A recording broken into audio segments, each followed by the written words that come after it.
ശ്രീ വേണുഗോപാൽ. 2014 നമുക്കറിയാമല്ലോ, കാവി ലഡു വിതരണം കഴിഞ്ഞിരുന്നു അപ്പോഴേക്കും.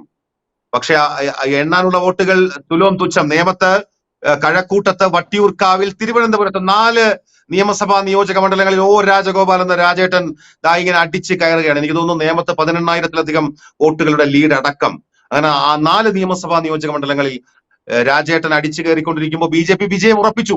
അവർ കാവി ലഡു വിതരണം ചെയ്തു തിരുവനന്തപുരത്ത്. താങ്കൾക്ക് ഓർമ്മയുണ്ടാവും, ഞാനും ആ സമയത്ത് വളരെ സജീവമായി മാധ്യമരംഗത്ത് നിൽക്കുന്നയാളാണ്. പക്ഷേ അവിടുത്തെ 3 നിയമസഭാ നിയോജക മണ്ഡലങ്ങൾ, നേരത്തെ ഷീന പറഞ്ഞ കോസ്റ്റൽ ബെൽറ്റ്, തിരുവനന്തപുരത്തെ കോസ്റ്റൽ ബെൽറ്റ്, അതൊന്ന് പാറശാല, ഒന്ന് നെയ്യാറ്റിൻകര, ഒന്ന് കോവളം, 3 മണ്ഡലങ്ങൾ വല്ലാതെ ചതിച്ചു കളഞ്ഞു. നെയ്യാറ്റിൻകര എനിക്ക് തോന്നുന്നു 19 വോട്ട് ശശി തരൂരിന് വാരിക്കോരി അങ്ങ് കൊടുത്തു. ഇപ്രാവശ്യം എനിക്ക് ഒരു ചെറിയ സംശയം, രാഷ്ട്രീയ വിദ്യാർത്ഥികൾ ചോദിക്കുന്ന സംശയം, കോസ്റ്റൽ ബെൽറ്റ് അങ്ങ് ചതിക്കില്ല? ഇനി എന്തൊക്കെ 18 അടവുകൾ പയറ്റിയാലും കോസ്റ്റൽ ബെൽറ്റ് രാജീവ് ചന്ദ്രശേഖരനെ ചതിക്കില്ലേ? സുനന്ദ പുഷ്കറിന്റെ മരണവുമായി ബന്ധപ്പെട്ട വലിയ വിവാദങ്ങൾ, ഇതാ കൊലപാതകി വന്ന് തെരഞ്ഞെടുപ്പിന് നിൽക്കുന്നു എന്ന് പറഞ്ഞപ്പോ പോലും ശശി തരൂരിനൊപ്പം നിന്ന തിരുവനന്തപുരം എങ്ങനെയാണ് ഇക്കുറി തരൂരിനെ ഒഴിവാക്കിക്കൊണ്ട്, തള്ളി പറഞ്ഞുകൊണ്ട് രാജീവ് ചന്ദ്രശേഖരനെ ഇന്ത്യയുടെ പാർലമെന്റിലേക്ക് അയക്കുക? ഫിറോസെ, കഴിഞ്ഞ 3 തവണ ജയിച്ച നമ്മുടെ സ്ഥാനാർത്ഥി വിശ്വപൗരൻ എന്ന് വിളിക്കുന്ന ശ്രീ ശശി തരൂർ തിരുവനന്തപുരം മണ്ഡലത്തിലുള്ള ആൾക്കാർക്ക് എന്താണ് നൽകിയിട്ടുള്ളത് എന്നുള്ളത് അവിടുത്തെ ജനങ്ങൾക്ക് വളരെ വ്യക്തമായിട്ട് മനസ്സിലായിട്ടുണ്ട്. അവിടെ ബാഴ്സലോണ സിറ്റി ആക്കി മാറ്റും എന്നൊക്കെ പറഞ്ഞിട്ടുള്ള ആള് ഒരു അത്യാവശ്യ കാര്യത്തിന് പോലും കിട്ടാത്തൊരു സ്ഥിതിയിലാണ് അവിടെ അങ്ങനെ നിൽക്കുന്നത്. അതൊന്ന്. പക്ഷെ 3 തവണ ജയിച്ചു, 3 തവണ മാൻഡേറ്റ് കിട്ടി. കഴിഞ്ഞ തവണ അദ്ദേഹത്തിന്റെ ഭൂരിപക്ഷം, ആദ്യം മത്സരിക്കുമ്പോൾ അദ്ദേഹത്തിന്റെ ഭൂരിപക്ഷം താങ്കൾ നോക്കണം, ലക്ഷം തൊടുന്ന ഭൂരിപക്ഷമാണ്. കഴിഞ്ഞ തവണ 99,899 വോട്ടുകൾ. എനിക്ക് തോന്നുന്നു ആദ്യത്തെ തവണ മത്സരിക്കുമ്പോൾ ഏതാണ്ട് 1-2 വോട്ട് കുറവ് 1 ലക്ഷത്തിന്. ഈ രാജേട്ടനുമായി മത്സരിക്കുമ്പോൾ മാത്രമാണ്, അല്ല രാജഗോപാലുമായിട്ട് മത്സരിക്കുമ്പോൾ മാത്രമാണ് 15ലേക്ക് താഴ്ന്നത്. അതെ. 2019 തീർച്ചയായിട്ടും അദ്ദേഹം ഏകദേശം 1 ലക്ഷത്തിനടുത്ത് ഭൂരിപക്ഷത്തോടു കൂടിയാണ് ജയിച്ചത്. അത് എന്തുകൊണ്ടാണെന്ന് വെച്ചാൽ നമുക്കറിയാം, ആ സമയത്ത് ഒരു സാഹചര്യം എന്ന് പറഞ്ഞു കഴിഞ്ഞാൽ ജനങ്ങൾക്ക് പൊതുവെ ഒരു ധാരണയുണ്ടായിരുന്നു BJP സർക്കാർ കേന്ദ്രത്തിൽ വരില്ല എന്നും, അവിടെ അങ്ങനെ രാഹുൽ ഗാന്ധി പ്രധാനമന്ത്രിയാവുന്നതും ആ ഉദ്ദേശത്തിലാണ്. അതുകൊണ്ടാണല്ലോ ഇടതുപക്ഷത്തിന് പോലും 1 സീറ്റല്ലേ കിട്ടിയുള്ളൂ. ബാക്കി 19 സീറ്റ് അങ്ങോട്ട് വോട്ട് ചെയ്യാനുള്ള ഒരു കാരണം, ഒരു പ്രവണത, പ്രത്യേകിച്ച് അത് കൂടാതെ പിണറായി വിജയൻ സർക്കാരിനോടുള്ള ഒരു വിദ്വേഷം കൂടി അതിൽ പ്രതിഫലിച്ചാണ്. പക്ഷെ അങ്ങനത്തെ ഒരു പ്രതിഫലനം ഇത്തവണ ഉണ്ടാകില്ല. അതൊന്ന്. രണ്ടാമത്തെ കാര്യം, ശശി തരൂരിനെ പോലെ തന്നെ അതേപോലെ തന്നെ ഒരു ടെക്നോക്രാറ്റ് ആണ് രാജീവ് ചന്ദ്രശേഖർ. അദ്ദേഹം ഒരു മിനിസ്ട്രിയിൽ ഉണ്ടായിരുന്നതാണ്. അദ്ദേഹത്തിന്റെ കഴിവുകൾ വളരെയധികം തെളിയിച്ചിട്ടുള്ള വ്യക്തിയാണ്. ഈ പറഞ്ഞ 3 കോസ്റ്റൽ മണ്ഡലങ്ങളെ പറ്റി താങ്കൾ പറഞ്ഞു. ഈ തീരദേശ മേഖലയിൽ ഉണ്ടായിരിക്കുന്ന പ്രശ്നങ്ങളെ പറ്റിയിട്ട് ശശി തരൂർ ഇതുവരെ എന്ത് ചെയ്തിട്ടുണ്ട് എന്നുള്ളതും കൂടെ നിങ്ങൾ നോക്കണം. അപ്പൊ അവിടെ ശശി തരൂർ ഒന്നും ചെയ്തില്ലെങ്കിലും ശശി തരൂർ ചുമ്മാ തിരുവനന്തപുരത്തൂടെ ഇറങ്ങി നടന്നാൽ മതി എന്നാണ് പറയുന്നത്. അദ്ദേഹത്തിന് വോട്ട് ചെയ്യാണ്. അദ്ദേഹം വേണ്ടെന്ന് പറഞ്ഞാലും വോട്ട് ചെയ്യുന്ന അവസ്ഥയാണെന്നാണ് പൊതുവെ പറയുന്നത്. അറിയില്ല. ഇത്തവണ നമുക്ക് അതിന്റെ വ്യത്യാസം തീർച്ചയായിട്ടും മനസ്സിലാക്കാൻ സാധിക്കും. പ്രത്യേകിച്ച് ഞാൻ പറയുന്നു ഈ തീരദേശ മേഖലയിൽ നിന്ന്. കാരണം അവിടെ നടക്കുന്ന കടൽക്ഷോഭങ്ങളിൽ ആൾക്കാർക്ക് വരുന്ന ദുരിതങ്ങളെ കുറിച്ചിട്ട് അവിടെ നേരിട്ട് ചെന്ന് രാജീവ് ചന്ദ്രശേഖർജി ചെന്ന് കാര്യങ്ങൾ പഠിച്ചിട്ട് പിറ്റേ ദിവസം തന്നെ കേന്ദ്രത്തിൽ നിന്ന് ആള് വന്ന് അതിന്റെ സാധ്യതാ പഠന റിപ്പോർട്ടുകളും കാര്യങ്ങളൊക്കെ ചെയ്തിട്ടുണ്ട്. അപ്പൊ അതുകൊണ്ട് തന്നെ അവിടെയുള്ള ജനങ്ങൾക്ക് ഇപ്പോൾ ഒരു വിശ്വാസം വന്നിട്ടുണ്ട്. തീർച്ചയായും ഇദ്ദേഹം പറഞ്ഞ വാക്ക് പാലിക്കണം. താങ്കൾ പറഞ്ഞ തീരദേശ മേഖലയിലെ ജനങ്ങളുമായുള്ള പ്രശ്നങ്ങൾ, പ്രത്യേകിച്ച് ലാറ്റിൻ കാത്തലിക്സ് ആണല്ലോ, അവരുടെ എൻ ബ്ലോക്ക് വോട്ടാണ് തരൂരിനെ പലപ്പോഴും നിലനിർത്തിയിട്ടുള്ളത്, അല്ലെങ്കിൽ തരൂരിന് ഒരുപക്ഷെ വീണുപോകുന്ന ഘട്ടങ്ങളിൽ പോലും ജീവൻ നൽകിയിട്ടുള്ളത്. അവിടെയും രാജീവ് ചന്ദ്രശേഖർ ശക്തമായ ചില ഇടപെടലുകൾ നടത്തുന്നുണ്ട്, അല്ലെങ്കിൽ നടത്തിയിട്ടുണ്ട്. അത് ഫലപ്രദമാകുന്നു എന്നൊക്കെയുള്ള സൂചനകളും വാർത്തകളും ഉണ്ട്. അതുകൊണ്ട് നമുക്ക് തിരുവനന്തപുരത്തും ഒരു പ്രവചനം അസാധ്യമായിരിക്കുന്ന ഘട്ടമാണ്. ഷാനിയാസ് കുന്നിക്കോട്, കഴിഞ്ഞ തവണ ലാൻഡ് സ്ലൈഡ് ആയിരുന്നു. ഇത്തവണ നിങ്ങൾ ലാൻഡ് സ്ലൈഡ് പ്രതീക്ഷിക്കുന്നുണ്ടോ? എവിടെയൊക്കെ, ഏതൊക്കെ മണ്ഡലങ്ങളിൽ നിങ്ങൾ ഒരു ലാൻഡ് സ്ലൈഡ് പ്രതീക്ഷിക്കുന്നു? ഇപ്രാവശ്യം സംഭവിക്കാൻ പോകുന്ന ഇപ്രാവശ്യം എന്ന് പറഞ്ഞാൽ മണ്ഡലം കൊല്ലമാണല്ലോ. കൊല്ലത്ത് മത്സരമുണ്ടോ? കൊല്ലത്ത് മത്സരം ഉറപ്പല്ലേ? NK പ്രേമേന്ദ്രൻ ജയിച്ചിരിക്കല്ലേ? അതല്ല, മത്സരം ഉണ്ടോ എന്ന് ചോദിച്ചതാ. മത്സരം ഉണ്ടോ എന്ന് ചോദിച്ചതാ. അത് രാവിലെ 8:30 മണിക്ക് പ്രേമേന്ദ്രൻ ജയിക്കുമോ എന്ന് ചോദിച്ചതാ. മുകേഷിനെ സംബന്ധിച്ചുള്ള ഒരു പെർഫോം ചെയ്യാനുള്ള അവസരം കൊടുക്കുകയാണ്. അത് ഡീലിന്റെ ഭാഗമാണ്, പിണറായി വിജയനുമായിട്ടുള്ള ഡീലിന്റെ ഭാഗമാണ്. അവിടെ പെർഫോം ചെയ്യാൻ അദ്ദേഹത്തിന് ഒരു അവസരം കൊടുത്തു മാത്രമേ ഉള്ളൂ. അല്ലാതെ അവിടെയുള്ള എല്ലാവർക്കും അറിയാവുന്ന ഒരു കാര്യമാണ്. പിന്നെ അടുത്ത കൊല്ലത്ത്, പിന്നെ അടുത്ത വരുന്ന മാവേലിക്കര ലോക്സഭ മണ്ഡലമാണ്. മാവേലിക്കര മാവേലിക്കരയിലും അത്യാവശ്യം കുറച്ച് അത്യാവശ്യം കുറെ പെർഫോം ചെയ്യാൻ അരുൺകുമാറിന് കഴിയുമെങ്കിലും കഴിഞ്ഞ പ്രാവശ്യം മാവേലിക്കര ഉള്ള സ്ഥാനാർത്ഥികളായിരുന്നു. മാവേലിക്കര ഷാനിയാസ് പറയുമ്പോൾ ഞാൻ ഇടപെടുന്നതിൽ ദയവായി ക്ഷമിക്കുക. ഒരു സൗഹൃദ സംഭാഷണം പോലെ പോകുന്ന ഒരു ചർച്ചയാണല്ലോ ഇത്. മാവേലിക്കര എനിക്ക് തോന്നുന്നു ജിമ്മി ഷുവർ സീറ്റിൽ പെടുത്തിയിരിക്കുന്ന സീറ്റുകളിൽ ഒന്നാണ്, തൃശ്ശൂർ പോലെ. ഇല്ല, ഷാനിയാസിനെ തുടരാം. മാവേലിക്കരയിൽ വരുന്ന ഒരു ഒരു ഒരു ഒരു മാറ്റം ഞാൻ പറയാം. അതായത് പറയുന്നത് വെച്ചാൽ മാവേലിക്കര മണ്ഡലത്തിന്റെ ഒരു കിടപ്പ് എന്ന് പറഞ്ഞാൽ അത് 3ഓളം ജില്ലകളിൽ കിടക്കുന്ന ഒരു ഒരു ഒരു ഒരു ഒരു മണ്ഡലമാണ്. 3ഓളം ജില്ലകൾ, അതെ. അതായത് പത്തനംതിട്ട, ആലപ്പുഴ, കൊല്ലം ജില്ലകളിൽ ഇങ്ങനെ നിരന്ന് കിടക്കുന്ന ഒരു മണ്ഡലമാണ്. അത് കൊല്ലം മണ്ഡലം എന്ന് പറഞ്ഞാൽ കൊല്ലത്ത് മാത്രം നിൽക്കുന്നതാണ്. ഇതിനകത്ത് കഴിഞ്ഞ പ്രാവശ്യം മത്സരിച്ച ആള് ഉണ്ടല്ലോ, നമ്മുടെ ചിറ്റയം ഗോപകുമാറിന് പെർഫോം ചെയ്യാൻ അവിടെ കഴിഞ്ഞില്ല കഴിഞ്ഞ പ്രാവശ്യം. അവർക്ക് ഒരുപാട് ചില ഭാഗത്ത് ചിറ്റയം ലീഡ് ചെയ്തപ്പോൾ ചില ഭാഗത്ത് കൊണ്ട് താഴെ പോയി. പിന്നെ ഇതിനകത്ത് പറയാൻ ഏറ്റവും കൂടുതൽ പറയാൻ കൊടിക്കുന്നിൽ സുരേഷിനെ സംബന്ധിച്ചോളം പറയുകയാണെങ്കിൽ, ഞാൻ ഏതാണ്ട് 7ാം ക്ലാസ്സിൽ പഠിക്കുന്ന സമയത്ത് കൊടിക്കുന്നിൽ സുരേഷ് അവിടെ മത്സരിക്കാൻ വന്നതാണ്. നമ്മളൊക്കെ കേസ് ലെവലിൽ അന്ന് അവിടെ പ്രചരണം നടത്തിയ ഒരാളാണ്. അപ്പൊ പറയുകയാണെന്നുണ്ടെങ്കിൽ കൊടിക്കുന്നിൽ സുരേഷ് പഴയ ആളാണ്. പക്ഷെ പഴയ ആള് എന്ന് പറയുന്നത് ഈ കൊട്ടാരക്കര നിയോജകമണ്ഡലത്തിലും പത്തനാപുരം നിയോജകമണ്ഡലത്തിലും അദ്ദേഹം പഴയ ആളായിട്ട് കാണാൻ പറ്റുള്ളൂ. ബാക്കിയുള്ള നിയോജകമണ്ഡലത്തിലാണ് പുതിയ ആള്. ഷാനിയാസ് പറഞ്ഞതുപോലെ ഈ മാവേലിക്കരയിൽ ചെറിയ പ്രതീക്ഷയൊക്കെ ഇടതുപക്ഷം വെക്കുമ്പോഴും കൊടിക്കുന്നിൽ സുരേഷിനെ അദ്ദേഹത്തിനെ സംബന്ധിച്ചും അദ്ദേഹം എനിക്ക് തോന്നുന്നു കെ മുരളീധരൻ മത്സരത്തിന്റെ കാര്യത്തിൽ കെ മുരളീധരനുമായി മത്സരിക്കുന്ന കക്ഷിയാണ് കൊടിക്കുന്നിൽ സുരേഷ്. അദ്ദേഹത്തിന്റെ 10ാം അംഗമാണ്. ഷാനിയാസ് 7ാം ക്ലാസ്സിൽ പഠിക്കുകയാണെങ്കിൽ അന്ന് ഞാൻ 4ാം ക്ലാസ്സിൽ പഠിക്കുകയാണെന്നാണ് എന്റെ ഓർമ്മ. 1989 മറ്റാണ് അദ്ദേഹം ആദ്യമായി മത്സര രംഗത്ത് വരുന്നത്. ആ മണ്ഡലം അദ്ദേഹത്തിന് കൈവെള്ളയിൽ കൊണ്ട് നടക്കുന്ന മണ്ഡലമാണ്. അവിടെ അത്ര വലിയ അട്ടിമറി അല്ലെങ്കിൽ അത്ര വലിയ കാൻഡിഡേറ്റ് വന്ന് നിൽക്കാതെ അദ്ദേഹത്തെ തോൽപ്പിക്കുക എന്നൊക്കെ പറഞ്ഞാൽ എതിരെ കൊടുക്കുന്ന ഒരു ആരോപണം എന്ന് പറയുന്നത് അദ്ദേഹം 10-40 കൊല്ലം കൊണ്ട് മത്സരിക്കും. ഈ 40 കൊല്ലം കൊണ്ട് അയാൾ മത്സരിക്കുന്ന മണ്ഡലത്തിന്റെ ഭാഗമായിട്ട് വരുന്നത് കൊട്ടാരക്കരയും പത്തനാപുരവും മറ്റേ വരുന്നുള്ളൂ. ബാക്കി മണ്ഡലത്തിൽ അദ്ദേഹം 10 കൊല്ലം ആയിട്ടുള്ളൂ. നിങ്ങൾ മനസ്സിലാക്കണം. ബാക്കി മണ്ഡലത്തിൽ 10 കൊല്ലമേ ആയിട്ടുള്ളെങ്കിലും കൊട്ടാരക്കരയിലും ചെങ്ങന്നൂരും അദ്ദേഹത്തിന് MP ഓഫീസ് ഉണ്ട്. ഏത് മണ്ഡലത്തിലാണ് 2 MP ഓഫീസ് ഉള്ളത്? അപ്പോട്ടെ, അത് നമ്മുടെ നമുക്ക് വലിയ മത്സരം നടക്കുന്ന മറ്റു മണ്ഡലങ്ങളിലേക്ക് പോകേണ്ടതുള്ളതുകൊണ്ട് അദ്ദേഹം തിരുവനന്തപുരത്തെ നമ്മുടെ മണ്ഡലമായതുകൊണ്ട് ചിലപ്പോൾ ആളുകൾ പറയും നമ്മൾ കൊല്ലത്തെ കുറിച്ചും അല്ലെങ്കിൽ തൊട്ടടുത്ത് കിടക്കുന്ന മണ്ഡലങ്ങളെ കുറിച്ച് വിവാദോരാതെ സംസാരിക്കുന്നുവെന്ന്. അപ്പൊ ഏതായാലും നമുക്ക് നമ്മുടെ വേണുഗോപാൽ പറഞ്ഞ 5 മണ്ഡലങ്ങൾ അത് ഏറ്റവും പ്രധാനമാണ്. കാരണം BJP പ്രതീക്ഷിക്കുന്ന മണ്ഡലങ്ങൾ കൂടി ആയതുകൊണ്ട് അതിലേക്ക് വരാം. നമുക്ക് പത്തനംതിട്ട അടക്കമുള്ള മണ്ഡലങ്ങളിലേക്ക് വരാം. അതിനു മുമ്പ് ഈ ശക്തമായ ത്രികോണ മത്സരം പോലെ സ്വപ്നതുല്യമായ ദ്വികോണ മത്സരം നടക്കുന്ന വടകര ഉണ്ടല്ലോ. വടകരയെ കുറിച്ച് ഓർക്കുമ്പോഴും പ്രവാസ ലോകത്തിന് നെഞ്ചിരിപ്പാണ്. എനിക്ക് തോന്നുന്നു ഈ പ്രവാസ ലോകത്ത് വന്നിട്ട് ഏറ്റവും കൂടുതൽ ആളുകൾ ചോദിച്ചിട്ടുള്ളത് വടകര എന്ത് സംഭവിക്കുമെന്നാണ്. ഷീന, വടകരയിൽ എന്ത് സംഭവിക്കും? ഷീന ടീച്ചറിന്റെ കൂടെ കട്ടയ്ക്ക് നിൽക്കാനാണ് സാധ്യത എന്ന് എനിക്കറിയാം. ഇല്ല, ഷാഫി ഒരിക്കലും ഒരു വീക്ക് കാൻഡിഡേറ്റ് ആയിട്ട് ഞാൻ കരുതുന്നേ ഇല്ല. അപ്പം അതുകൊണ്ട് തന്നെ വടകരയിലും ടൈറ്റ് കോമ്പറ്റീഷൻ തന്നെയാണെങ്കിലും ടീച്ചർക്കൊരു ചെറിയ മുൻതൂക്കം ഞാൻ കാണുന്നുണ്ട് എന്ന് മാത്രമേ എനിക്ക് പറയാനുള്ളൂ. പക്ഷെ ഒരിക്കലും കാൻഡിഡേറ്റ്സ് ഷാഫിയും വീക്ക് ആയിട്ടുള്ള ഒരു കാൻഡിഡേറ്റ് അല്ല വടകരയിലുള്ളത് എന്ന് തന്നെയാണ് എനിക്ക് പറയാനുള്ളത്. എനിക്ക് തോന്നുന്നു കഴിഞ്ഞ തവണ ഇമ്മാനെ വീഴ്ത്തിയപ്പോ ഒരുപാട് ഇടതുപക്ഷക്കാർ ഷാഫി പറമ്പിലിന്റെ ആരാധകരായി മാറുകയോ അല്ലെങ്കിൽ ഷാഫി പറമ്പിലിന് അനുകൂലമായി ഫേസ്ബുക്ക് പോസ്റ്റുകളൊക്കെ ഇടുകയോ ചെയ്തു. അതിന്റെ ആ കൂട്ടത്തിൽ എവിടെയോ പെടുന്ന ഒരാളാണോ ഷീന എന്ന് പോലും എനിക്ക് സംശയം തോന്നുന്നു ഷീന എന്ന് പറയുന്ന കേൾക്കുമ്പോ. ഓക്കെ, ഏതായാലും വടകര സ്വപ്നതുല്യമായ പോരാട്ടമാണ്. ഷാനിയാസെ വടകരയിൽ എങ്ങനെയാണ് ഈ തെരഞ്ഞെടുപ്പ് രംഗത്ത് ഇറക്കി വിട്ടു കഴിഞ്ഞാൽ ഇല്ലേ അഴിച്ചു വിട്ടു എന്നൊക്കെ പറയുന്ന പോലെയാണ് ഷാഫിയുടെ അവസ്ഥ. നമുക്കറിയാം, നമ്മൾ നേരിട്ട് കാണുന്നതാണ് ഷാഫിയുടെ ഒരു പ്രചാരണം. പ്രചാരണ വോട്ടായി മാറുമോ എന്നുള്ളതാണ്. കാരണം എതിർഭാഗത്ത് നിൽക്കുന്നത് കേരളത്തിൽ ഏറ്റവും കൂടുതൽ ആരാധകരുള്ള ടീച്ചറാണ്, KK ശൈലജ ടീച്ചറാണ്. മത്സരം ഒട്ടും കുറച്ച് കാണാൻ പറ്റില്ല. അതായത് കഴിഞ്ഞ പ്രാവശ്യം പാലക്കാട് നമ്മൾ കണ്ടതെന്ന് വെച്ചാൽ ശ്രീധരന്റെ നെക്കാനെക്ക് പോരാട്ടമാണ്. അവിടെ ശ്രീധരനും ഷാഫിയായിട്ട് നടത്തിയ ഒരു പോരാട്ടം നമ്മൾ കണ്ടതാണ്. അപ്പോൾ പല ഭാഗങ്ങളിലും ശക്തമായ ലീഡ് കൊണ്ട് അവിടെ ഷാഫിയോട് അട്ടിമറിക്കുകയും ചെയ്തത്. അപ്പൊ ഷാഫി എന്ന് പറയുന്ന ഒരു വ്യക്തിപരമായിട്ട് ഷാഫിക്ക് ഉണ്ടാവുന്ന ഒരു ഒരു ഒരു ഒരു ഒരു പേരിന്റെ ഉണ്ടാവുന്ന ഒരു മാറ്റവും അതോടൊപ്പം തന്നെ കെ മുരളീധരനായിരുന്നു അവിടുത്തെ MP, മുൻ MP കെ മുരളീധരൻ ആയിരുന്നു. ആ കെ മുരളീധരൻ അവിടെ അത്യാവശ്യം നല്ല പെർഫോം ചെയ്ത് എല്ലാ മണ്ഡലങ്ങളും കെ മുരളീധരനെ സംബന്ധിച്ചാൽ മലബാർ മേഖലയിൽ കെ മുരളീധരനെ സംബന്ധിച്ചോളം അത്യാവശ്യം പേരെടുത്ത് വിളിക്കാൻ പറ്റുന്ന അത്രത്തോളം ബന്ധങ്ങൾ കെ മുരളീധരനോട് ഉണ്ടാക്കി വെച്ചിട്ടുണ്ടായിരുന്നു. അതിന്റെ ഗുണവും ഷാഫിക്ക് അവിടെ ഉണ്ടാവും. ഷാഫിക്ക് അവിടെ ഉണ്ടാവും. കാരണം എന്ന് വെച്ച് കഴിഞ്ഞാൽ അവിടെ അത്യാവശ്യം മേഖല കോഴിക്കോട് എന്ന് പറയുന്ന കേമുള്ളിയുടെ ഒരു തട്ടകമാണ്.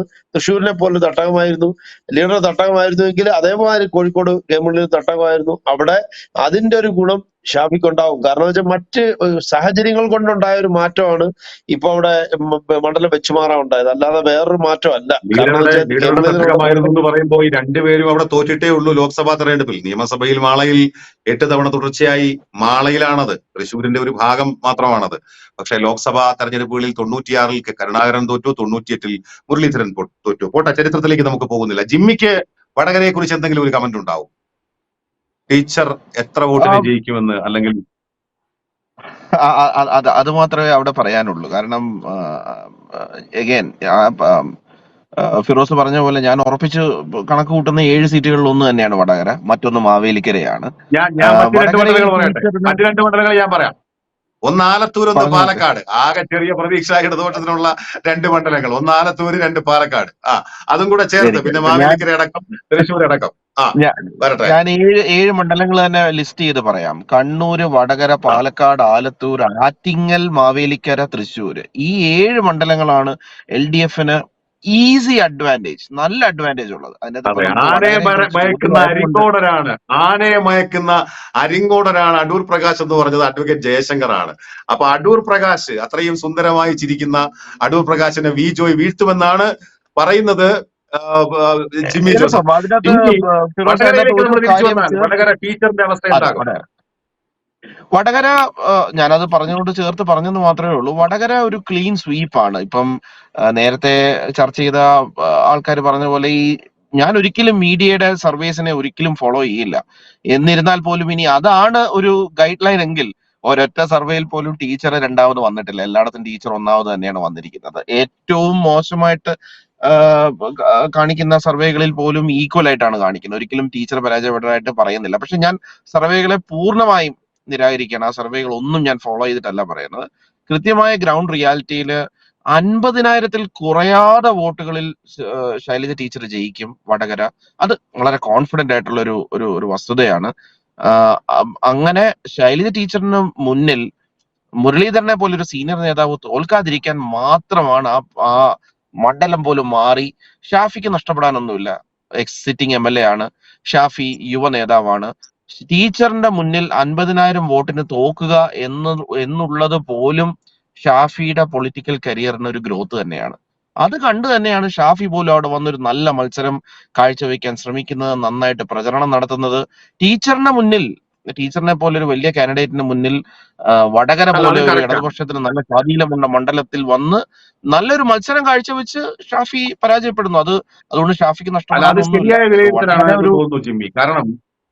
അത് ശരിയായ വിലയിരുത്തലാണെന്ന് തോന്നുന്നു. കാര്യം ടീച്ചറിന്റെ മുമ്പിൽ പരാജയപ്പെട്ടാൽ ഷാഫിക്ക് ഒന്നും തന്നെ നഷ്ടപ്പെടാനില്ല. കാരണം ഷാഫി ഒരു രാഷ്ട്രീയ വിദ്യാർത്ഥിയോ അല്ലെങ്കിൽ രാഷ്ട്രീയത്തിൽ പിച്ച വയ്ക്കുന്ന ടീച്ചറെ സംബന്ധിച്ച്, ടീച്ചറിന്റെ ഇപ്പോഴത്തെ ഒരു ഇമേജിനെ സംബന്ധിച്ച് ഷാഫിക്ക് വേണമെങ്കിൽ ആ നിലയ്ക്ക് തന്നെ ആ പോരാട്ടം എടുക്കാം. കാരണം നിലവിൽ സിറ്റിംഗ് MLA ആണ്, അദ്ദേഹത്തിന് നഷ്ടപ്പെടാനൊന്നുമില്ല. അത്ര കൂളായി തന്നെ ഷാഫിക്ക് അവിടെ നിൽക്കാം. പറഞ്ഞു വന്നത് മറ്റൊന്നാണ്. വടകര എന്ന് പറഞ്ഞാൽ നമുക്കറിയാം 2004-ൽ സാധാരണ ഈ ലോക്സഭാ തെരഞ്ഞെടുപ്പുകളിൽ ഏറ്റവും കൂടുതൽ ഭൂരിപക്ഷം നമ്മൾ അങ്ങനെ കണ്ടുവരുന്നത്, കഴിഞ്ഞ തവണ വയനാട്ടിൽ ആ ലാൻഡ് സ്ലൈഡ് വിക്ടറിയിൽ 4,31,000 നമ്മൾ കണ്ടു. അത് രാഹുൽ ഗാന്ധിക്ക്, അല്ലെങ്കിൽ രാഹുൽ ഗാന്ധിയെ പോലെ ഒരു നേതാവിന്.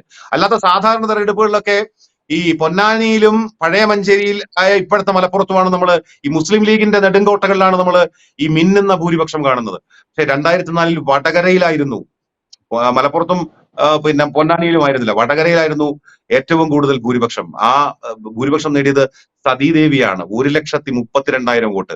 അത്ര ബേസ് ഉള്ള മണ്ഡലമാണ് വടകര. അവിടെ മത്സരിക്കുന്നത് KK ശൈലജ ടീച്ചറാണ്. മത്സരം ഈ പറയുന്ന പോലെ കട്ടിയാണെന്ന് നമുക്ക് പറയേണ്ടി വരും. അവിടെ നിന്ന് നമ്മൾ വേണുഗോപാലിന് എന്തെങ്കിലും വടകരയെ കുറിച്ച് കമന്റ് ചെയ്യാനുണ്ടോ? വടകര അവരുടെ ഒരു കുത്തക മണ്ഡലം എന്ന് തന്നെ പറയേണ്ടി വരും നമ്മൾ നോക്കുകയാണെന്നുണ്ടെങ്കിൽ. പക്ഷെ എന്നിരുന്നാലും ഞങ്ങളെ സംബന്ധിച്ചിടത്തോളം ഞങ്ങളുടെ സ്ഥാനാർത്ഥി ലിസ്റ്റ് നോക്കിക്കഴിഞ്ഞാൽ നമുക്ക് മനസ്സിലാക്കാൻ സാധിക്കും, ഞങ്ങളെപ്പോഴും ഒരു പുതു ഫേസ് നൽകുന്ന ആൾക്കാരുടെ ഇതാണ്. അതുകൊണ്ട് തന്നെയാണ് ഞങ്ങളുടെ യുവ നേതാവായ പ്രഫുൽ കൃഷ്ണനെ അവിടെ അങ്ങനെ അവസരം കൊടുത്ത് നിർത്തിയിരിക്കുന്നത്. അതുകൊണ്ട് തീർച്ചയായും അവിടെ അങ്ങനെ വോട്ടിംഗ് ശതമാനം വളരെയധികം വർദ്ധിക്കും എന്നുള്ളതാണ് ഞങ്ങളുടെ വിശ്വാസം. അതെ, പ്രഫുൽ കൃഷ്ണ ഈ യുവ നേതാവ്, വളർന്നു വരുന്ന ഒരു നേതാവ് എന്ന നിലയിൽ പ്രഫുൽ കൃഷ്ണയ്ക്ക് വടകര പോലെ ഒരു മണ്ഡലത്തിൽ BJP സ്പേസ് കൊടുക്കുന്നു. എനിക്കൊന്ന് യുവമോർച്ചയുടെ ഭാരവാഹിയാണല്ലോ, പ്രധാനപ്പെട്ട ഭാരവാഹിയാണ് പ്രഫുൽ കൃഷ്ണ. അവിടെ നിന്ന് ഞാൻ വേണുഗോപാലിലേക്ക് തന്നെ വരികയാണ്. അതായത് ഷീന ഇടപെട്ട് എന്തോ പറയാൻ ശ്രമിച്ചു. ഷീന എന്താണ്? ഇല്ല, ഞാൻ പറഞ്ഞ വടകര ഞാൻ LDFന്റെ ഒരു ഷുവർ സീറ്റായിട്ട് തന്നെ കാണുന്ന ഒരു മണ്ഡലമാണ് വടകര. വടകര ശൈലജ ടീച്ചർ ജയിക്കും എന്ന കാര്യത്തിൽ സംശയം ഒന്നും തന്നെ ഇല്ല. അതെ, അതാണ് ഷീനയുടെ പ്രതീക്ഷ. സ്വാഭാവികമായും പറയപ്പെടുന്നത് പോലെ അവിടെ മത്സരം കടുത്തത് തന്നെയാണ്, സംശയമൊന്നുമില്ല. വടകര നല്ല വേരോട്ടമുള്ള ഷുവർ സീറ്റായിട്ട് ഞാൻ കാണുന്ന ഒരു സ്ഥലമാണ് വടകര. തൃശ്ശൂർ, വടകര. കഴിഞ്ഞ തവണ പക്ഷേ പറഞ്ഞ പോലെ തരംഗമടിച്ചു, സംശയമില്ല. രാഹുൽ ഗാന്ധി വയനാട് വന്ന് നിന്നു. അതിന്റെ ഒരു തരംഗം കേരളം എമ്പാടും അടിച്ചു.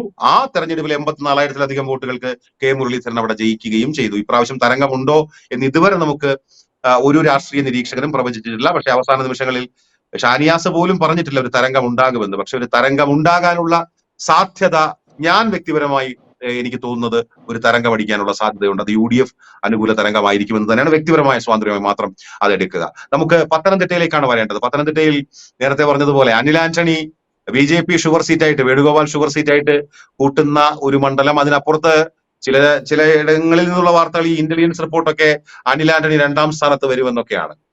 ഈ തോമസ് ഐസക്ക് 3ാം സ്ഥാനത്ത് പോവുക എന്നൊക്കെ പറഞ്ഞാൽ CPM-ന് ചിന്തിക്കാൻ പറ്റുന്ന കാര്യമല്ലല്ലോ. അല്ല, ഈ 3ാം സ്ഥാനത്ത് നേതാക്കൾ പോയിട്ടില്ല എന്നല്ല. ഈ വട്ടിയൂർക്കാവിൽ 2016 TN Seema, doctor TN Seema 3ാം സ്ഥാനത്ത് പോയിട്ടുണ്ട്. അങ്ങനെ പല മണ്ഡലങ്ങളിലും അത്തരത്തിൽ ഈ 3ാം സ്ഥാനം എന്ന് പറയുന്ന ഒരു പുതിയ കാര്യമൊന്നുമല്ല ഇടതുപക്ഷത്തെ സംബന്ധിച്ച്. പക്ഷേ ക്ഷമിക്കണം, ശ്രീ വേണുഗോപാൽ, എവിടെ ഈ പത്തനംതിട്ടയിൽ അനിൽ ആന്റണി 2ാം സ്ഥാനത്താണോ 1ാം സ്ഥാനത്താണോ? അനിൽ ആന്റണി അവിടെ ജയിക്കും, അതിൽ യാതൊരു സംശയവുമില്ല. നിങ്ങൾ പറയുന്ന പോലെ തന്നെ ഈ മാധ്യമങ്ങൾ പറയുന്ന റിപ്പോർട്ടുകളിൽ നോക്കേണ്ട കാര്യമില്ല. എന്നെ സംബന്ധിച്ചിടത്തോളം ഇപ്പൊ കഴിഞ്ഞ തവണ കെ സുരേന്ദ്രൻ അവിടെ അങ്ങനെ ഏറ്റവും കൂടുതൽ ആൾറെഡി ഒരു ബേസ് വോട്ട് ഉണ്ടാക്കി വെച്ചിട്ടുണ്ട്. അതിനോടൊപ്പം തന്നെ ഇത്തവണ മെയിൻ ആയിട്ട് നോക്കേണ്ട കാര്യം, ജനപക്ഷം എന്ന് പറയുന്ന പാർട്ടി BJP-യിൽ ജയിച്ചിരിക്കുന്നു. PC ജോർജിന്റെ, അതുപോലെ ഷോൺ ജോർജിന്റെ, ഇവരുടെ എല്ലാം മണ്ഡലം കൂടി ഉൾപ്പെടുന്ന ഒരു സ്ഥലമാണ് പത്തനംതിട്ട. അതുകൊണ്ട് അവരുടെ കൂടെ വോട്ടുകൾ ഞങ്ങൾക്ക് തീർച്ചയായും ലഭിക്കും. അത് കൂടാതെ ക്രിസ്തീയ വിഭാഗത്തിൽ നിന്ന് ഒരു ഭൂരിപക്ഷം ജനങ്ങൾ ഇത്തവണ BJP-ക്ക് വേണ്ടി പത്തനംതിട്ടയിൽ വോട്ട് ചെയ്യുന്നതിനാണ് ഞങ്ങളുടെ വിശ്വാസം.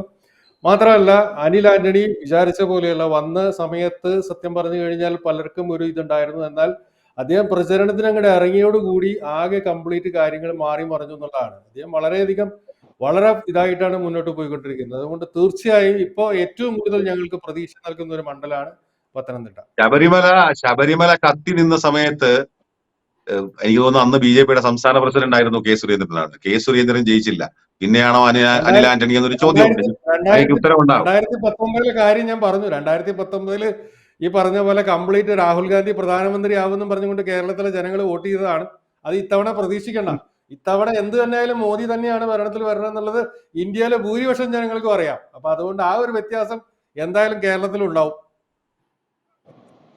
അതെ ഷാനിയാസെ, അത് ഈ കോൺഗ്രസിനെ സംബന്ധിച്ച് അത് ഗുണം ചെയ്യുമെന്നാണോ ദോഷം ചെയ്യുമെന്നാണോ? ഏതാണ്ട് ഇനിയിപ്പോ ഇന്ത്യ മുന്നണി ഒന്നും അങ്ങനെ വരാൻ സാധ്യതയില്ല എന്നൊരു പൊതുബോധം സൃഷ്ടിച്ചെടുക്കാൻ BJP-ക്ക് കഴിഞ്ഞിട്ടുണ്ട് രാജ്യത്തെമ്പാടും. മോദിയാണ് വീണ്ടും വരുന്നത്.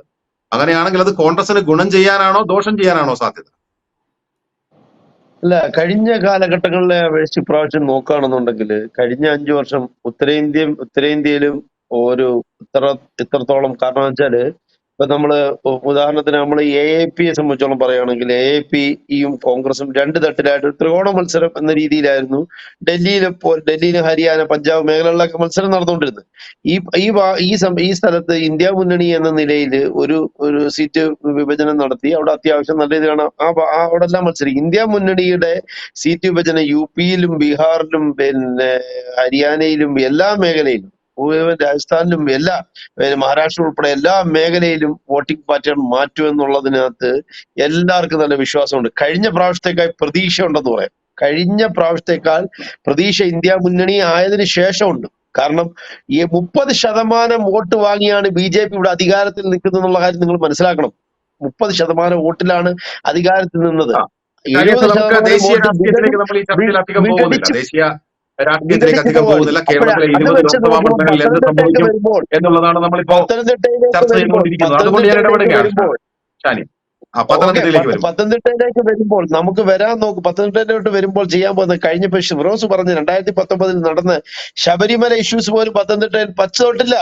അതേപോലെ കെ സുരേന്ദ്രനെ പോലുള്ള പറയാൻ പറ്റില്ല. അവിടെ ഏതാണ്ട് 3 ലക്ഷത്തോളം വോട്ടം കണ്ടാണ് സുരേന്ദ്രൻ പിടിച്ചത്. തൃശ്ശൂരിലെ പോലെ അതെ അല്ലെങ്കിൽ സുരേന്ദ്രൻ ഇപ്പം തിരുവനന്തപുരത്തെ നിങ്ങള് പോലെ നേരത്തെ തിരുവനന്തപുരത്ത് ഇപ്പം രാജീവ് ചന്ദ്രശേഖരൻ മത്സരിക്കുന്ന പോലെ ഒരു സ്ഥാനാർത്ഥി മാത്രമാണ് അവിടെ പിന്നെ അനിൽ ആന്റണി എന്ന് പറയുന്ന വ്യക്തി. അല്ലാതെ കെ സുരേന്ദ്രനെ പോലെ ബേസിക്കില് RSS വോട്ടുകളും BJP വോട്ടുകളും ബേസിക് വോട്ടുകളും ഇളക്കാൻ പറ്റുന്ന ഒരു സ്ഥാനാർത്ഥി അല്ല എന്നുള്ള 100% ഉറപ്പാണ്. കുമ്മനം രാജശേഖരൻ മത്സരിച്ചാൽ അവിടെ ചിലപ്പോൾ മാറ്റം ഉണ്ടായത്. ഒരിക്കലും അനിൽ ആന്റണിക്ക് അവിടെ വലിയ മാറ്റം മത്സരിക്കും. പിന്നെ ക്രിസ്തീയ സമൂഹം മൊത്തം അനിൽ ആന്റണിക്ക് വോട്ട് ചെയ്യും, പേര് വെച്ച് വോട്ട് ചെയ്യും എന്ന് പറഞ്ഞാൽ അതൊക്കെ ഒരു മിഥ്യാധാരണ മാത്രമാണ്. മലയാളി സമൂഹം കണ്ടുകൊണ്ടിരിക്കുകയാണ്. മണിപ്പൂരിൽ മലയാളികളായിട്ടുള്ള ക്രിസ്ത്യൻ സമൂഹം നല്ലതുപോലെ കണ്ടുകൊണ്ടിരിക്കുകയാണ്. മണിപ്പൂരിലും മറ്റ് മേഖലകളിലും സംഭവിച്ചുകൊണ്ടിരിക്കുന്നത്. ഇവിടുത്തെ ക്രിസ്ത്യൻ സമൂഹത്തിന്റെ വോട്ടുകൾ അങ്ങോട്ട് മാറ്റാൻ ശ്രമിച്ചു. എന്നിട്ട് ആ വോട്ടുകൾ എങ്ങനെ അതിനെതിരെ നല്ല ക്യാമ്പയിൻ ക്രിസ്ത്യൻ സമൂഹം തന്നെ കൊടുത്തുകൊണ്ടിരിക്കുകയാണ് ഇപ്പൊ നിലവില്. നമ്മൾ ഉദ്ദേശിക്കുന്ന അതെ, രീതിയിലൊന്നും ഷാഫി വോട്ടുകൾ ഇതൊക്കെ പറയുമ്പോഴും ഈ മാറും. നരേന്ദ്രമോദി അമിത്ഷായെ നേരിട്ട് ഇപ്പൊ സുരേഷ് ഗോപിയെ ആ. മത്സരിപ്പിക്കുന്ന പോലെ സുരേഷ് ഗോപി എനിക്ക് തോന്നുന്നു സുരേഷ് ഗോപിക്ക് തന്നെ പലപ്പോഴും ഇവിടെയൊക്കെ മത്സരിക്കാൻ താല്പര്യമുണ്ടോ എന്ന് എനിക്ക് സംശയം തോന്നിയിട്ടുണ്ട്. കാരണം എനിക്ക് തോന്നുന്നത് ഏതോ ഒരു ചർച്ചയിൽ എനിക്ക് തോന്നുന്നു മുഹമ്മദ് ഫക്രുദ്ദീനാണ് പറയുന്നതെന്നാണ് ഞാൻ ശ്രദ്ധിച്ചത്. 2021 നിയമസഭാ തെരഞ്ഞെടുപ്പുമായി ബന്ധപ്പെട്ട് പത്മജ വേണുഗോപാലുമായി ഏതാണ്ട് 1000-ലധികം വോട്ടുകളുടെ വ്യത്യാസമാണെന്നാണ് എന്റെ ഓർമ്മ. അല്ലെങ്കിൽ പരമാവധി 2000-ഓ 3000-ഓ സുരേഷ് ഗോപിയും പത്മജ വേണുഗോപാലും തമ്മിൽ. ആ മത്സരത്തിന്റെ ക്യാമ്പയിനിടെ എവിടെയോ എനിക്ക് താല്പര്യമൊന്നുമില്ല, വേണമെങ്കിൽ പത്മേജ് ജയിച്ചോട്ടെ എന്ന് സുരേഷ് ഗോപി പറഞ്ഞതായിട്ട് കേട്ടിട്ടുണ്ട്. അപ്പൊ അതുപോലെ അദ്ദേഹത്തെ പലപ്പോഴും ഈ അമിത്ഷാ അല്ലെങ്കിൽ നരേന്ദ്രമോദി നിർബന്ധിച്ച് കൊണ്ടുവരുന്നതാണെന്നാണ് പറയുന്നത്. അതുപോലെയാണ് ഇപ്പോ സുരേഷ് ഗോപി അമിത്ഷായുടെ സ്ഥാനാർത്ഥിയാണെങ്കിൽ അല്ലെങ്കിൽ മോദിയുടെ സ്ഥാനാർത്ഥിയാണെങ്കിൽ അതുപോലെ തന്നെ രാജീവ് ചന്ദ്രശേഖർ അവരുടെ സ്ഥാനാർത്ഥിയാണ്. അങ്ങനെ ആ കൂട്ടത്തിൽപ്പെടുത്താവുന്ന മൂന്നാമത്തെ സ്ഥാനാർത്ഥി അനിൽ ആന്റണിയാണ്. എത്ര തവണ മോദി അവിടെ വന്നു എന്ന് നോക്കിയാൽ മതിയല്ലോ. അപ്പൊ അതൊന്നും വോട്ടായി മാറില്ല എന്നാണ്. രാഷ്ട്രീയപരമായിട്ട് അമിത്ഷായെയോ അല്ലെന്നുണ്ടെങ്കിൽ മോഡിയോ പിന്നെ രാഷ്ട്രീയപരമായ നീക്കങ്ങൾ അവർ ശക്തരാണ്. നമ്മളവരെ ശക്തി കുറച്ച് കാണുന്നില്ല. കാരണം ഉത്തരേന്ത്യൻ രാഷ്ട്രീയത്തിൽ അവർ പല കളി കളിച്ചിട്ടുണ്ട്. പക്ഷേ കേരള പൊളിറ്റിക്സിൽ അവർക്ക് എന്ത് ചെയ്യാൻ കഴിയും എന്നുള്ളത് നിങ്ങൾ ഇപ്പോൾ കാണാൻ തുടങ്ങിയ 2014-10 കഴിഞ്ഞ് 2014 മുതല് നമ്മൾ കേരള പൊളിറ്റിക്സിൽ ഒരു BJPക്ക് ഒരു ചുക്കും ചെയ്യാൻ കഴിഞ്ഞിട്ടില്ല. ഇനിയും ചെയ്യാൻ കഴിയും ഞങ്ങളാരും വിശ്വസിക്കുന്നുമില്ല. കാരണം എന്ന് വെച്ച് കഴിഞ്ഞാൽ അവർക്ക് അത്രയും സ്പേസ് കിട്ടിയിട്ടില്ല. കേരള പൊളിറ്റിക്സിൽ BJP ചെയ്തില്ലെന്ന് പറയുമ്പോൾ അവർക്ക് അത്രയും സ്പേസ് കിട്ടിയിട്ടില്ല. അല്ലെങ്കിൽ അവർക്ക് എന്ത് സ്പേസ് ആണ് കേരളത്തിൽ കിട്ടിയത്? ആകെ ഉണ്ടായിരുന്ന ഒരു അക്കൗണ്ട് നിങ്ങൾ മുരളീധരൻ വന്നത് പൂട്ടിച്ചു. അവർ പിന്നെ എങ്ങനെയാണ് ചെയ്യേണ്ടത്? പത്തനംതിട്ടയെ സംബന്ധിച്ചോളം പറഞ്ഞു, നിങ്ങൾ പത്തനംതിട്ടയിൽ അത്യാവശ്യം ഇടതുപക്ഷത്തിനും അതേപോലെ കോൺഗ്രസ് പാർട്ടിക്കും എല്ലാ ബൂത്തുകളിലും പ്രാതിനിധ്യമുള്ള ഒരു മണ്ഡലമാണ് പത്തനംതിട്ട എന്ന് പറയുന്ന മണ്ഡലം. ആ പ്രാതിനിധ്യം ഉണ്ടോ BJPക്ക് അവിടെ ഉണ്ടോ? എല്ലാ ബൂത്തുകളിലും ഉണ്ടോ? പ്രാതിനിധ്യം ഉണ്ടോ? നിങ്ങൾക്ക് തെളിയിക്കാൻ പറ്റുമോ? ഒരിക്കലും കഴിയില്ല. ബൂത്തുകളുടെ പ്രാതിനിധ്യം എന്തായാലും ശരി, അതൊരു വോട്ടിന്റെ ഒരു മെയിൻ ഫാക്റ്റ് ആണ്. ബൂത്തുകളുടെ പ്രാതിനിധ്യം കാത്തിരുന്നേ പറ്റൂ. വേണുഗോപാൽ കൃത്യമായും പറയുന്നുണ്ട് അവിടെ 2ാം സ്ഥാനത്തല്ല 1ാം സ്ഥാനത്താണ്. അനിൽ ആന്റണി ക്രിസ്ത്യൻ ബെൽറ്റിന്റെ വോട്ട് കൂടി ഈ PC ജോർജ്, ഷോൺ ജോർജ് അടക്കമുള്ളവരുടെ സാന്നിധ്യം കൂടി അവിടെ വോട്ടായി മാറുമെന്ന്. ആലപ്പുഴയാണ് മറ്റൊരു മണ്ഡലം ശ്രീ വേണുഗോപാൽ പറഞ്ഞത്. ആലപ്പുഴയിൽ ത്രികോണ മത്സരം ഉണ്ട് എന്നുള്ള ഒരു സാഹചര്യം ഇപ്പോഴുണ്ട്. കാരണം ശോഭാ സുരേന്ദ്രൻ കഴിഞ്ഞ തവണ ആറ്റിങ്ങിൽ വന്നെന്ന് മത്സരിച്ചപ്പോഴും വലിയ വോട്ട് ഷെയർ 2.5 ലക്ഷത്തോളം വോട്ട് അവിടെ പിടിച്ചു എന്നാണ് എന്റെ ഓർമ്മ. അങ്ങനെയാണെങ്കിൽ സ്വാഭാവികമായും ആലപ്പുഴയിൽ മാരിഫ് KC വേണുഗോപാലാണ് നേരിട്ടിറങ്ങി നിൽക്കുന്നത്. കോൺഗ്രസിന്റെ കേരളത്തിലെ ദേശീയ തലത്തിൽ തന്നെ ഒരു വലിയ ഫിഗറാണ്.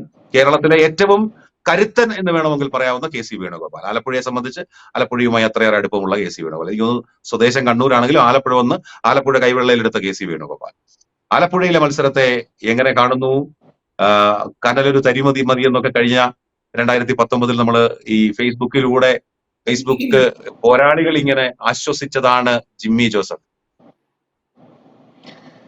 എനിക്ക് പറയാനുള്ളത് ആലപ്പുഴയും പത്തനംതിട്ടയും ഒരുമിച്ച് തന്നെയാണ്. അത് 2 മണ്ഡലങ്ങളും ഞാൻ നേരത്തെ പറഞ്ഞ ശക്തമായ മത്സരം നടക്കുന്ന 3 മണ്ഡലങ്ങളിൽ 2 അതായത് പത്തനംതിട്ടയും ആലപ്പുഴയും. ഇതിന്റെ അകത്ത് നമ്മൾ ജനറിക്കായിട്ട് രാഹുൽ ഗാന്ധി എഫക്ട്, ശബരിമല എഫക്ട് എല്ലാം എല്ലാവരും പറഞ്ഞുകൊണ്ട് ഞാൻ അത് വീണ്ടും പറയുന്നില്ല. ആ രണ്ട് വസ്തുതകളും ഈ ഇലക്ഷനിൽ നിലനിൽക്കുന്നില്ല എന്ന് നമ്മുടെ പാനലിലുള്ള എല്ലാവരും പറഞ്ഞതിനോട് ഒത്തുചേർന്നുകൊണ്ട് ഞാൻ അത് വീണ്ടും റിപ്പീറ്റ് ചെയ്യുന്നില്ല. പക്ഷെ 2 വേറെ ആസ്പെക്ട്സ് നമ്മൾ വിട്ടുപോവാണ്. ജനറിക്കായിട്ട് ഏത് കേരളത്തിലെ മണ്ഡലത്തിലെയും നമ്മൾ ചർച്ചയ്ക്ക് എടുക്കുമ്പോഴും ജനറിക് ആയിട്ട് പറയേണ്ടത് ഞാൻ ഈ അവസരത്തിൽ പറയാണ്, അല്ലെങ്കിൽ ഇനിയിപ്പോ മറ്റൊരു മണ്ഡലത്തിൽ എത്തുമ്പോൾ അത് പറ്റിയെന്ന് വരില്ല.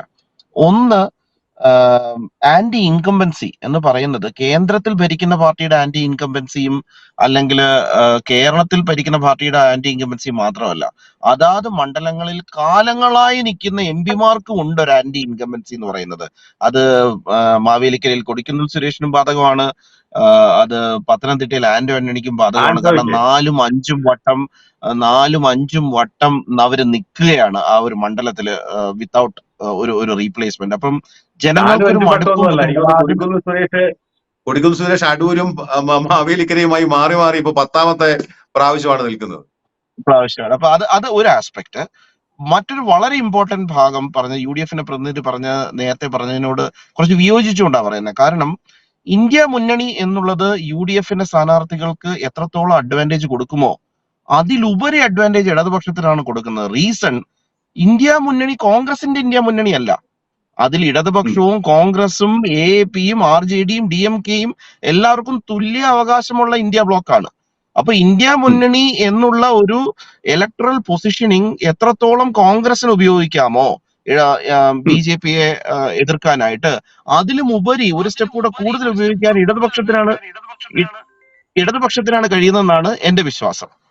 കാരണം 2019 ഇലക്ഷനിൽ ഇടതുപക്ഷത്തിന് പറ്റിയിരുന്ന ഏറ്റവും വലിയൊരു ഡിഫിക്കൽട്ടി അവരുടെ ഇലക്ട്രൽ പൊസിഷനിങ് എവിടെയാണ്, അത് NDAക്കെതിരാണ്, അത് UDF ഒപ്പമാണോ, അതോ മൂന്നാം ചേരിയാണോ? അങ്ങനെ ഒരു ഡിഫിക്കൽട്ട് പൊസിഷനിങ് ഇടതുപക്ഷത്തിന് 2019 ഇലക്ഷനിൽ ഉണ്ടായിരുന്നു. അതില്ല. ഇത്തവണ ഇന്ത്യ ബ്ലോക്കിലാണ് ഇടതുപക്ഷവും.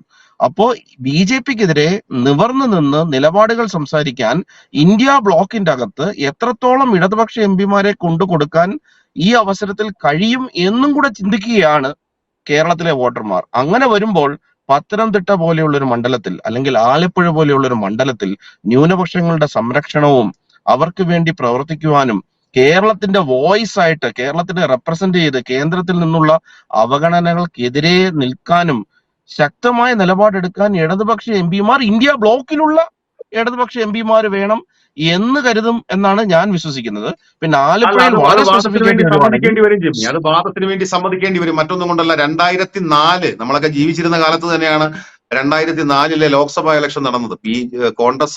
കോൺഗ്രസിന്റെ സ്കോർ 0 ഒരാളെ പോലും ലോക്സഭയിലേക്ക് കേരളത്തിൽ നിന്ന് വിടാൻ കഴിയാത്ത തെരഞ്ഞെടുപ്പ് 2004. ആകെ ലീഗിന്റെ അഹമ്മദ്, അദ്ദേഹം ഒന്നും ജീവിച്ചിരിക്കില്ല, അഹമ്മദിന് മാത്രമാണ്, പൊന്നാനിയിൽ മാത്രമാണെന്ന് ജയിക്കാൻ കഴിഞ്ഞത്. ബാക്കി 18 ഇടങ്ങളിൽ LDFും എനിക്ക് തോന്നുന്നു, ആ പാർട്ടിയുടെ പേരെനിക്ക് ഓർമ്മയില്ല, PC തോമസ് മൂവാറ്റുപുഴ മണ്ഡലത്തിൽ നിന്നാണെന്നാണ് തോന്നുന്നത്. മൂവാറ്റുപുഴ മണ്ഡലത്തിൽ നിന്ന് സ്വതന്ത്ര സ്ഥാനാർത്ഥിയായിട്ട് മത്സരിച്ച് ജയിച്ച തെരഞ്ഞെടുപ്പ്, അതും നമുക്ക് ഓർമ്മയുണ്ട്. കാര്യം അത് കോൺഗ്രസിനെ പൊള്ളിക്കുന്ന ഓർമ്മയായതുകൊണ്ട് കോൺഗ്രസ്സുകാർ ഇടയ്ക്കിടയ്ക്ക് അത് പറയില്ല. അപ്പോ അതെല്ലാം നമ്മുടെ മുമ്പിൽ തന്നെ നിൽക്കണം. കൂടുതൽ വാർത്തകളും വിശേഷങ്ങളും നിങ്ങളിലേക്ക് എത്താൻ ABC മലയാളം സബ്സ്ക്രൈബ് ചെയ്യുക, ബെൽ ബട്ടണും അമർത്തുക.